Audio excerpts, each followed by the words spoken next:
السلام عليكم ورحمة الله وبركاته.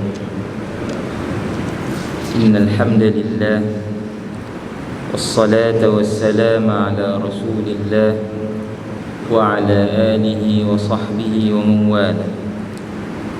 سبحانك لا علم لنا إلا ما علمتنا إنك أنت العليم الحكيم ولا حول ولا قوة إلا بالله العلي العظيم. اللهم ألهمنا مراشد أمورنا وأعذنا من شرور أنفسنا ومن سيئات أعمالنا. اللهم إنا نعوذ برضاك من سخطك وبمعافاتك من عقوبتك وبك منك لا نحصي ثناء عليك أنت كما أثنيت على نفسك. أما بعد. Alhamdulillah. Tuan dan puan yang dirahmati Allah, jangan kita letih dahulu sedang Ramadan, semakin menghidangkan kepada kita perkara-perkara yang lebih hebat, gandaan pahala yang lebih banyak. Jangan merasa cukup dahulu dengan apa yang telah kita lakukan. Kita akan masuk pada fasa yang terakhir, 10 hari terakhir Ramadan, yang ia merupakan hari-hari yang sangat diberi perhatian oleh baginda Nabi sallallahu alaihi wasallam. Baginda Nabi sallallahu alaihi wasallam memenuhkan hari-hari itu dengan i'tikafnya, malamnya yang belakangnya tidak menyentuh tempat tidurnya, malamnya yang penuh dengan kesibukan berurusan dengan Allah, munajatnya, permohonannya. Maka tentulah kita lebih berhajat kepada pengampunan Allah. Kita lebih perlu kepada pandangan rahmat Allah. Kita lebih mengharapkan moga-moga Allah Subhanahu wa ta'ala membebaskan kita daripada nerakanya dan menjadikan kehidupan dunia kita hari ini yang sedang diuji dengan pelbagai ujian selamat, tenang dan bahagia, di mana yang kita inginkan insya-Allah. Sambung bacaan kitab kita. Setelah kita melihat ada 7 matlamat utama dalam kita menyembah Allah, hari ini kita kena lihat pula syarat-syarat dalam kita menyembah Allah supaya apa yang kita lakukan itu sah dan dipandang oleh Allah. Bahawa ibadah itu bukanlah dilakukan ikut suka. Macam mana kita nak buat, buatlah. Lagu mana berasa teringin, buat. Tidak.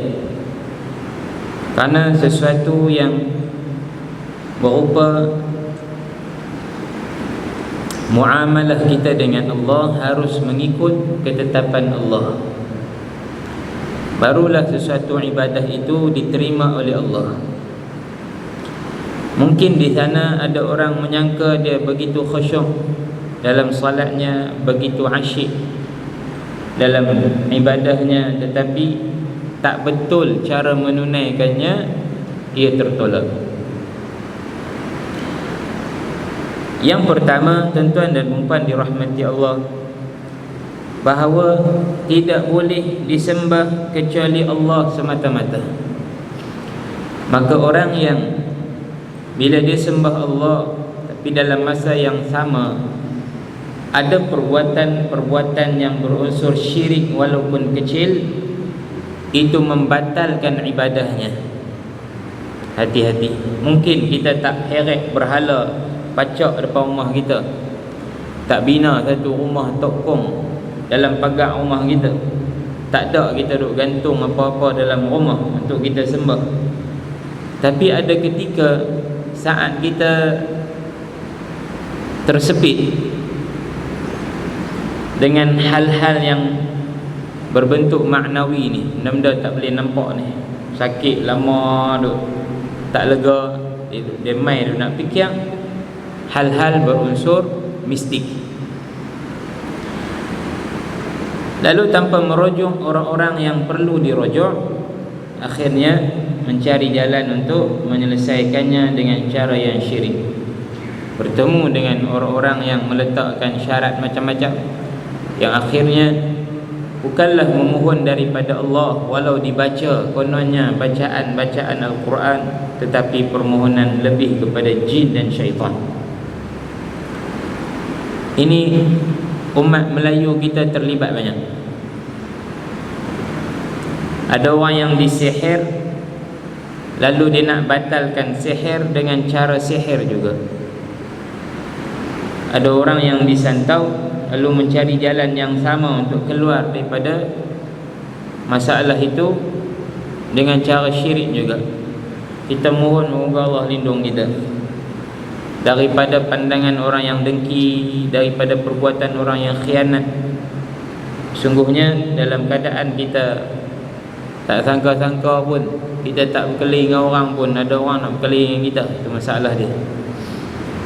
Itu kena selalu mohon berlindung dengan Allah. Wa min syarri hasidin idza hasad.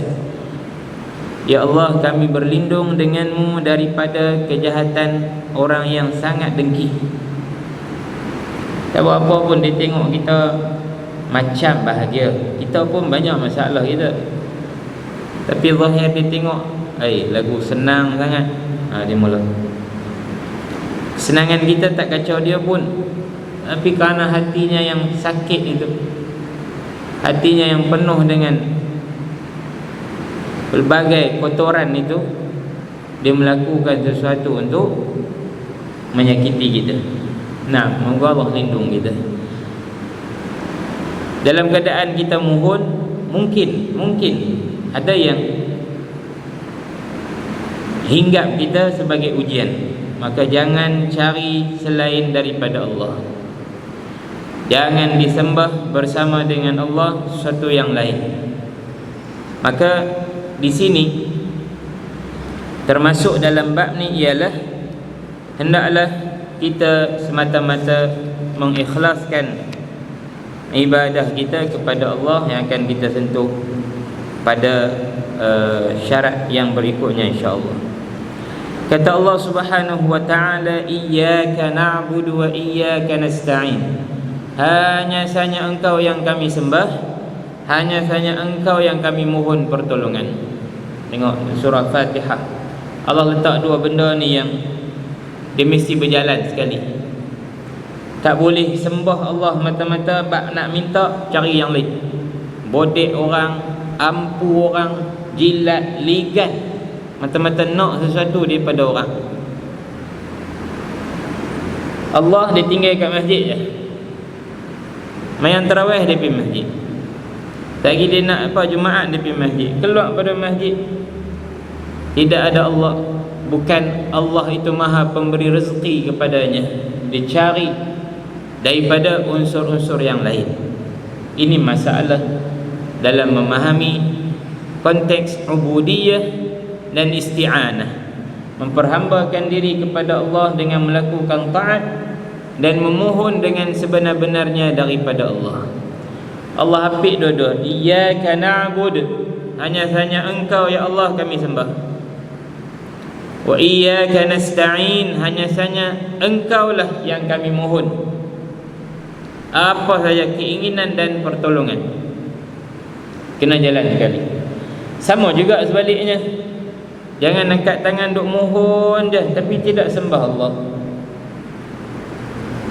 duk minta sahaja daripada Allah sedangkan tidak tunduk kepada Allah. Ini ubudiyah yang tidak betul, permintaan yang tidak betul. Dua-dua kena buat sekali.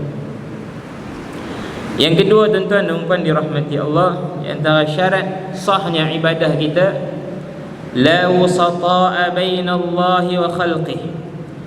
Tidak ada perantara antara Allah dan makhluknya, yakni kita. Antara kita dengan Allah tidak ada perantaraan. Tuan-tuan dan puan dirahmati Allah, mengambil berkat dengan dahulunya dengan Nabi, kemudian orang-orang yang baik di kalangan ulama dan salihin. Dalam kita memohon semoga mereka mendoakan kita sama, itu bukan perantaraan. Itu kita minta tolong orang yang kita harap dia lebih baik. Di mana Nabi SAW bila dapat tahu Sayyidina Umar akan ziarah ke Mekah menunaikan umrah, Nabi kata, ya Umar, jangan engkau lupa untuk berdoa kepada aku. Nabi minta Sayyidina Umar doakan kepada Nabi. Para sahabat datang kepada Nabi, mohon Nabi berdoa, minta daripada Allah. Yang tu bukan perantaraan. Perantaraan ni bermaksud di mana yang menjadi fahaman orang-orang yang mula syirik kepada Allah. Amr bin Luhai, dia adalah orang yang pertama bawa mai berhala ke kota Mekah. Disinggah di satu kampung dalam perjalanan dia menuju ke Syam untuk berniaga. Kampung tu orang besar-besar, kemah Amaliq, badan besar-besar, hidup tenang, aman, rezeki cukup. Dia kata, apa rahsia hampa ni? Hampa buat apa? Dia kata, ni kami duk sembah. Apa-apa kami minta ni daripada batu-batu berhala. Dia pun minta seketui. Tu dia. Minta Tuhan satu, kemah. Hak mereka ni pun tak apa, ambil. Dia kata benda syirik, khurafat ni nak berkongsi dia cukup mudah. Nak ajak orang cukup senang. Tak gaduh syarah, buka kitab tebal-tebal, tengok, berasa seronok, tanya, minta, dapat seketui. Kalau benda betul, berat. Nak kena terang lama, makan masa 2-3 hari. Bukanlah kerana kebenaran itu payah dah, tapi kebenaran harus disampaikan dengan teliti dan terperinci. Benda tak betul nak cerita apa Siapa judi lah, masuk iklan sekali ya, minit tak sampai. Tapi kalau nak ajak kepada kebaikan, nak ajak kepada Allah ni, video minit tak ada kata apa kot. Judi dia buat lagu raya, menyanyi nunang-nunang, selesai. Kalau gitu dia pun heret balik, pacak dia gagang. Hari pertama, hari kedua, ketiga orang tak peduli, orang duk maki dia, kata apa. Tapi tak dibuang benda tu. Lama-lama akhirnya orang pun mula duk main usap, duk apa semua, duk reka macam mana nak sembah. Lalu kata mereka, ma na'buduhum, kami taklah sembah mereka illa liyuqarribuna ilaik, kecuali supaya patung-patung berhala ini mendekatkan kami kepadamu ya Allah. Tu apa, doa tak nampak, rasa macam tak sampai. Tapi berlutut depan kawan tu, minta tolong tak, minta tak hujan, lama tak hujan, minta tak ni kemarau ni pokok apa mati habis. Tu kadang-kadang ada orang nak lepas hajat depan peranyut apa-apa, ikat di tangkai. Ada tempat-tempat yang tahu duit, ada depa buat telaga tu. Lepas tu depa ni ribuh duit dulu. Satu orang pun tengok tak terah, kata oh ni nak minta hajat apa, tahu duit shilling. Lepas tu depa tu untung. Ada yang tahu cincin emas, hajat dia besar sikit lah kot. Laki dia nak kahwin dua ke, dia pun tarik cincin emas dia, tahu. Ya Allah, tutupkanlah hati laki aku ni. Dah, jangan begitu halnya. Sama dalam konsep kita buat ibadah pun, jangan kita ni terikat dengan ibadah tu baru kita berasa kita buat. Maksudnya apa? Contoh, Amalan masyarakat Melayu kita bertahlil, contohnya bertahlil. Tahlil ni himpunan zikir, sila, boleh. Padanya ada bacaan Al-Quran, ada zikrullah, la ilaha illallah, himpunan tahlil, himpunan zikir. Boleh buatlah, boleh, sila. Tapi duk pergi terikat dengan dia. Ni adik-adik kami mati banyak hari dah, tak buat apa lagi ni. Hati-hati. Nak buat tak apa, tak mau buat pun tak apa. Kita hanya ribat pun tak apa. Boleh tak kita berzikir, kemudian berdoa niat, ya Allah, apa yang aku sebut daripada kebaikan ni sampai kepalakanlah kepada saudara-saudaraku, mak ayahku. Boleh tak? Boleh. Kalau lebih ikat, nak kena 3 malam, nak kena malam ke-7, ini bahaya. Saya bukan anti tahlil, tapi cara pelaksanaan. Hari ni ramai orang yang dia tak faham. Dia berasa mati kena buat tu. Dia tak semayang pun. Kadang-kadang hak anak ni tak semayang pun. Yang adik-beradik main hantar roti canai kat pintu masjid tu, dia tak masuk pun masjid. Hampa siapa? Ini faham yang cukup tak betul. Silakan untuk kita membaca Al-Quran, berselawat, lalu kita mohon, ya Allah, sedekahkanlah pahala kami. Jika ia bermanfaat, ya Allah, jika ada pahala, sampaikanlah kepada roh ibu-ibu dan ayah-ayah kami. Doa sebegitu diharuskan, tidak ada masalah. Tapi duk pergi bersandak yang tu, kira buat tu selesai dah. Waktu hidup tak ajak pun pergi masjid. Waktu kawan tu hidup tak cegah pun dia buat jahat.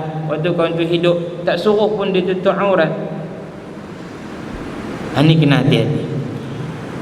Sehingga akhirnya orang lihat amalan boleh amalan yang kena buat ialah lepas seorang tu mati. Waktu hidup tak kena buat apa.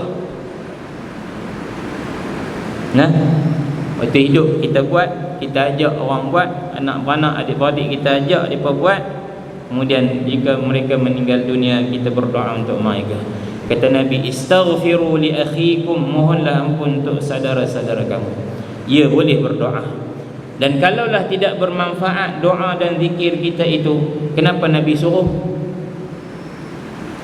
Bermanfaat insya-Allah, tapi jangan salah anggap, jangan salah guna, jangan jadikan itu semata-mata sebagai cara penyelesaian selepas kematian.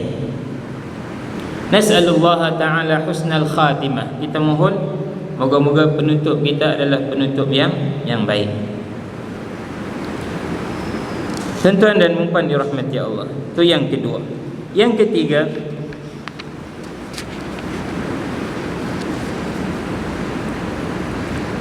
ibadah yang diterima di sisi Allah Subhanahu wa taala adalah bukan pertama semata-mata pergerakan fizikal. Yang kedua, bukan mata-mata kerana niat dan keinginan bahkan khayalan kita. Ibadah tajma' baina hadain. Ibadah kita himpun antara dua benda ni, fizikal kita dan juga hati kita. Maka semata-mata niat tapi tak buat apa, tak jadi. Ya, niat nak buat baik itu insya-Allah ada kebaikan. Tapi duk pasang niat saja, tak ada usaha, itu main-main. Kita buat tapi tak ada keikhlasan. Kita baca Quran kerana nak orang kata sedap dia baca. Kita solat sampai habis 20 rakaat, nak kata orang kata ni depa ni lah orang 10 masjid, hak lain pakat balik habis dah. Kita bersedekah untuk disebut sebagai karim, seorang pemurah. Kita belajar menjadi pandai alim untuk disebut sebagai alim. Jadi masya-Allah hebat tuan guru. Ini semua merosakkan ibadah. Maka mata-mata fizikal sahaja, hati tak diserah kepada Allah, tak jadi. Mata-mata hati je, kami ni niatnya nak sembahyang, niatnya ada, puak-puak niat ni ada. Baca hadis pula, yub'atsun nasu ala niyatihim, manusia dibangkitkan berdasarkan niat mereka. Oh, syok lah gitu. Nak sembahyang niatnya. Dah, jangan salah faham hadis. Himpun dua-dua. Dalam kita himpun, fizikal mesti betul cara dia. Siapa nak mayang dia mesti kena betul. Syarat rukun kena lengkap elok. Nak pergi buat haji kena betul cara haji dia. Syarat sah, rukun sah dia apa semua kena tahu. Nak keluarkan zakat, nak apa sahaja, amaliyatut tatbiq, proses perlaksanaan itu mesti betul. Yang kedua, an-niyah. Karena itulah tempat pandangan Allah, kata Nabi, innamal a'malu binniyat. Hanya saja setiap amalan yang dilakukan akan diterima berdasarkan niat. Niat ni dua pula, tuan-tuan dan puan dirahmati Allah. Niat untuk buat ibadah itu. Tadi kita takbir Allahu Akbar. Waktu takbir tu kena sertakan niat apa tadi? Solat subuh kerana Allah Ta'ala. Habis yang tu lah, habis takbir, habis niat. Bermula pula tuntutan niat yang kedua, iaitu ikhlas sepanjang kita solat, bahkan lepas kita solat. Niat pertama sa'i waktu takbir je, Allahu Akbar. Selesai niat yang pertama. Niat yang kedua, jaga solat aku ni kerana Allah, bukan kerana siapa-siapa. Jangan nanti naik motor, habis dah semayang, habis kuliah apa naik motor balik, mentang nak sampai rumah tu duk berasa orang lain-lain yo bagi ni. Aku je, lorong taman aku ni aku je mai. Sah. Happy lah. Orang lain mungkin ada hal mereka. Ya, ada kekalutan mereka. Lepas semayang insya-Allah. Terus rasa apa? Moga-moga Allah terima amalan kita. Yang ketiga. Yang keempat,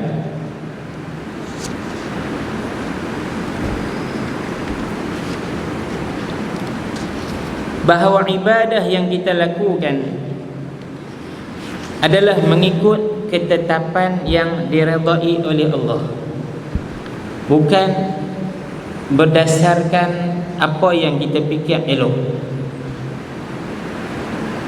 Contoh, kita sejak 10 atau 20 tahun yang lalu dimuncul satu fahaman jihad dengan membunuh diri. Ya, pelbagai pandangan para ulama yang dikeluarkan. Ada sekumpulan yang menyatakan tujuan kita baik, cara nak buat lagu mana pun tak apa. Hak ni masalah. Hak ni masalah. Kan, siapa yang lalu mereka letupkan diri di tengah-tengah, ada budak-budak, ada orang perempuan apa semua, gedebum habis. Dia kata inilah cara syahid. Bahagian hari ni orang dia tampil dengan pakaian dia yang tak tutup aurat, menjolok mata. Bulan puasa ni baru ni jadi isu. Panggil ustaz mai berdoa majlis, lepas tu tangkap gambar terbelah paha. Jenuh ustaz tu, dia kepik tu. Lepas tu orang kecam, dia kata saya tak boleh hipokrit, saya macam ni lah. Tu kemas. Saya memang pakai macam ni. Nak buat macam mana? Kalau majlis ni saya tutup aurat, majlis lain saya tak tutup, saya hipokrit, maknanya saya munafik. Alamak, macam mana ni? Tujuan dia baik tu. Dia kata dia nak ikhlas dalam penampilan dia. Dahsyat dah. Tak kena apa ni? Ni tak kena. Tak kena saman 50,000 ke, tak kena. Apa ni VIP, VVIP, orang kaya, artis, orang ada nama. Subhanallah, betul ke? Walau tujuan betul, tapi cara tak betul, tak boleh. Dipanggil dalam kaedah al-ghayah la tubarrirul wasilah. Matlamat tidak menghalalkan cara. Selalu apa orang motivasi kata pahaman Robin Hood, kan? Mencuri duit orang untuk memberi makan kepada orang lain. Kata ni orang nak mati ni, ya ada cara lain. Walau betul untuk kamu tolong itu adalah kebaikan, tapi cara menolong itu adalah kerosakan. Jadi tuan-tuan dan puan dirahmati Allah, lagi kita dengan Al-Quran contohnya, kita nak baca Al-Quran adalah tujuan yang baik, tapi cara membaca juga mesti betul. Ya, mungkin ada kesalahan yang moga-moga Allah maafkan. Dalam masa yang sama kita sentiasa kena perbaiki, kena baca, kena mengaji dengan orang. Tak boleh tinggal terus sebab apa aku ni tak boleh baca dan tidak usaha untuk baca. Atau gagah nak baca juga dalam keadaan sangat tak betul dan tidak mahu berusaha untuk membetulkan. Yang penting aku baca. Tak boleh juga. Baca Quran itu baik, tetapi cara membacanya harus dibetulkan. Kerana Al-Quran itu turun dengan tajwidnya, dengan makhrajnya sampai kepada Nabi melalui Jibril dengan cara yang betul, maka hendaklah kita juga membacanya dengan cara yang betul. Seperti orang yang pergi ke Mekah, ada tempat-tempat yang sangat direbut. Di antaranya Hijr Ismail. Kalau dulu lama sikit dulu kami pergi Maqam Ibrahim tu di belakang tu, habis tawaf, semua bukan habis mayang sunat tu. Walaupun ada orang bersesak-sesak melintas depan dia apa semua, tak peduli. Multazam, Hajarul Aswad, ni tempat-tempat yang orang tumpu. Dia hanya sunat sahaja. Sunat saja boleh pergi tempat-tempat tu, hanya sunat saja. Tapi sampai duk pergi siku kepala orang. Ada yang terlondeh heran. Ada orang perempuan sekali dia sambil duk raya, pegang habis, tolak muka lelaki ni, pegang bau lelaki ni. Mata-mata apa? Dia nak pergi cium Hajarul Aswad. Itu tak betul. Fahaman yang tak betul. Matlamat tak menghalalkan cara. Dan terlihat sebenarnya nak cium Hajarul Aswad tu boleh buat dengan elok maknanya. Tapi tak tahu kenapa pemerintah Arab Saudi ni dia tak mau bagi orang fokus yang tu. Kalau hampa nak agak mau pergi kat bawah lagu tu. Padahal boleh buat. Macam lah depa kepung, siapa tak boleh rapat. Letak kon tu penghadang, bagi satu barisan je boleh masuk elok. Seorang masuk, cium keluar. Kalau ada 20,000 pun akan habis 20,000 tu. Boleh. Tapi dia tak buat barisan tu, main sepuk lagu tu. Pengurusan. Ala kulli hal, bukan semua kebaikan itu, atau tidaklah kebaikan itu boleh dicapai dengan cara apa sahaja. Perlu dengan cara yang betul. Moga-moga amalan kita diterima. Nah, dan umpan dirahmati Allah. Kata Allah, "Faman ittaba'a hudaya fala yadhillu wa la yashqa." Siapa yang mengikut petunjuk aku, maknanya cara yang aku suruh dia buat ibadah, maka dia tidak akan sesat dan tidak akan binasa. Tu suatu hari Nabi lihat dalam masjid, antara dua tiang ada seutas tali yang diikat cekang kuat. Nabi tanya sahabat, ni tali ni siapa punya ni, siapa ikat? Dia pun kata milik sekian, fulanah binti fulan, ada seorang kok ni dia ikat ni. Kata pasal apa? Kerana dia kalau solat malam, dia akan solat tepi tali ni. Kalau dia penat, dia akan bergayut kat tali tu. Dia pegang tali tu supaya dia tak jatuh. Dia nak terus juga solat. Kata Nabi, hullu, buka tali ni. Idza na'asa ahadukum falyarqud. Siapa yang solat malam mengantuk, hendaklah dia tidur. Ya, tidur waktu itu dapat ibadah.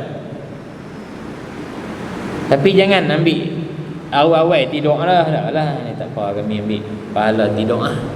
Dia tiap hari tak tahajud. Tak, bangun, usaha bangun tu. Ada hari kita bangun mengantuk sungguh, tidur adalah pahala. Gagah juga semayang melelong, baca tak ketahuan, baca wadduha, kata naik pi amal tasalun. Falyarqud, tidurlah sebentar, nanti hilang ngantuk, bangun pula buat ibadah. Nah,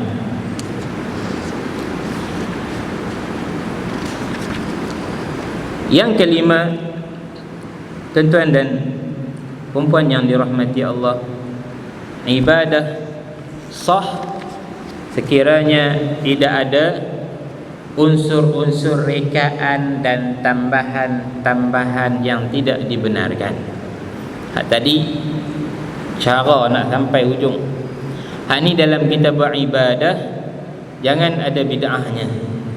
Apa makna bid'ah? Bid'ah ni benda baru langsung, sesuatu yang ada asal pada zaman Nabi SAW. Walau hari ini kita kembangkan dia, kita letak bukan pada tempat dan waktunya, itu dibenarkan kata para ulama. Apatah lagi jika ia ibadah yang tidak terikat dengan masa. Contoh selawat. Selawat ke atas Nabi ada waktu dia tak? Tak ada. Allah kata sallu alaihi wa sallimu taslima. Selawatlah ke atas Nabi dan ucaplah salam bila masa pun. Bila masa ini ialah bukan pada ibadah khusus seperti dalam solat. Dalam solat ada tempat dia, selawat tang tu. Tapi luar pada ibadah khusus, silakan. Contoh, tak selesai kita duk bicara bab selawat antara solat sunat tarawih, ada orang hukum bid'ah terus. Ni bid'ah. Tanya apa siapa? Tak sampai pun hadis kata Nabi dan sahabat selawat waktu tu. Sungguh ke tak sampai tu tak ada? Sungguh ke? Tak sampai pi cari. Yang kedua, selawat bukan dalam solat pun, di luar solat. Apa hukum dia? Apa masalah dia? Tak ada. Dan tidaklah kita mewajibkan. Tak mau buat, sila. Terserah siapa. Nak selawat, sila. Selawat bagi betul. Tak mau selawat, terserah selawat. Kita tak mewajibkan. Dan dia ada usul, ada asal, ada pokok dia, iaitu boleh berselawat. Maka boleh tak selawat celah-celah semayang tu? Kalau selawat tak boleh, bangkit pergi minum air pun tak boleh lah. Pernah baca Nabi minum air celah-celah solat tarawih? Minum air bukan ibadah Ustaz. Ibadah. Minum air ni kalau tak minum mati ibadah lah. Ibadah. Contoh, kalau nak berkelahi kan? Tapi kita bukan nak berkelahi, kita nak abang kata, ambil peluang lah. Kadang-kadang waktu lain tak teringat nak selawat, duk ramai-ramai, seorang tukang mula hak boleh ikut. Kita yang nak selawat pun jangan duk keras. Hak tamu selawat tu duk keras. Sebab boleh. Yang tak bolehnya ialah jika kita masukkan dalam satu ibadah yang khusus itu perkara-perkara yang tidak ada di dalamnya. Tapi tambah selawat panjang-panjang di hujung tasyahud contohnya, tak usah. Bukan tempat dia. Dengan Nabi tak bagi baca Al-Quran ketika rokok dan sujud. Quran kot tak boleh baca ke? Ya, bukan tempat dia. Maka jika dibuat itu bid'ah. Menambah solat-solat yang tidak ada, solat raib ke apa, mai hari-hari tertentu yang tidak ada sandaran daripada Nabi SAW, itu sahabat. Maknanya kita tak perlu buat benda-benda bid'ah pun, kerana hak tak bid'ah pun tak ada buat. Hak duk ada elok pun tak ada buat, dosa lebih tambah-tambahlah hal-hal yang boleh menjerumuskan kita kepada masalah yang besar. Wallahu a'lam. Sallallahu ala sayyidina Muhammad wa ala alihi wa sahbihi wa sallam. Walhamdulillahi rabbil alamin. Assalamualaikum warahmatullahi wabarakatuh.